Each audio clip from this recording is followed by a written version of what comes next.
జై శ్రీరామ్. ఆనాటి కాలంలో గురువులు దసరా సమయంలో విద్యార్థులు వెంట పెట్టుకొని ప్రతి ఇంటికి వెళ్ళి పద్యాలు పాటలు పాడేవారు.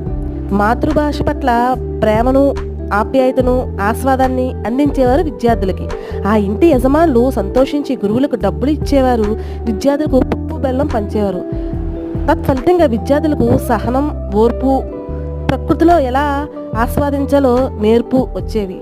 సరదాగా ఆనాటి కాలంలో గురువులు విద్యార్థులు కలిపే పాడే దసరా పాట రాజా ధీరాజయో రాజమాతాండ వినవయ్య మామనవి వివరంబుగాను గనులను వినిమమ్ము గణతరంబుగను బడి బాలకులు మేము బడలంగలేము ఊరూరదిరిగంగా ఓపికలు లేవు మీ ధర్మ మునుగోరి మేము వచ్చితిమి మీతోటి సాటవరు భూతలంబునను కోటి సూర్యుల సాటి మీమోము సజ్జనులు మెచ్చిరి సభయందు మిమ్ము విప్రజన పోషక వినరయ్య మీరు రాజమహారాజా ఓ రమ్య చరిత చేపట్టి మామనవి చిత్తమందుంచి చిన్న